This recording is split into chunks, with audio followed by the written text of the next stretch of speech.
어쩜 이렇게 시간이 안 가는지 정말 버스 안에서 고잉 이불 속에서 고잉 고잉은 언제나 너에게 고잉 고잉. Latar belakang perlawanan rakyat Makassar terhadap VOC.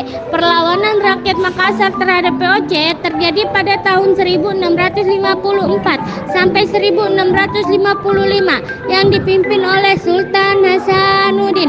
Pada pertengahan abad ke-17, kerajaan Makassar menjadi pesaing berat bagi VOC, terutama dalam bidang pelayaran dan perdagangan di wilayah Indonesia Timur. Persaingan dagang tersebut terasa semakin berat untuk VOC, sehingga VOC merancang siasat dengan berpura-pura ingin membangun hubungan baik dan saling menguntungkan dengan kerajaan Makassar. Upaya VOC yang sepertinya terlihat baik ini disambut baik oleh Raja Gua dan kemudian VOC diberikan izin untuk berdagang secara bebas. Setelah mendapatkan kesempatan berdagang dan mendapatkan pengaruh di Makassar, VOC mulai mengajukan tuntutan kepada Sultan Hasanuddin. Tuntutan VOC terhadap Makassar ditentang oleh Sultan Hasanuddin dalam bentuk perlawanan dan penolakan semua bentuk isi tuntutan yang diajukan oleh VOC yang sangat ingin menguasai perdagangan di daerah Indonesia Timur. Oleh karena itu, VOC selalu berusaha mencari jalan untuk menghancurkan Makassar sehingga terjadilah beberapa kali pertempuran antara rakyat Makassar melawan VOC. Jalannya perang. Pertempuran pertama pada 1633 dan kedua 1654. Pertempuran itu diawali perilaku VOC yang menghalang-halangi perdagangan keluar masuk Makassar. Pertempuran ketiga pada 1666-1667. Ketika VOC menyerbu Makassar, VOC dibantu oleh Raja Bon Arupalaka dan pasukan Kapten Yonker dari Ambon.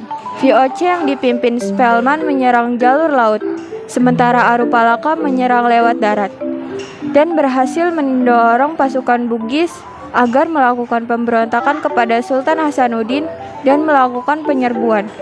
Pada singkat cerita, Sultan Hasanuddin menyerang dan didesak untuk mendatangi perjanjian Bongaya pada tahun 1667.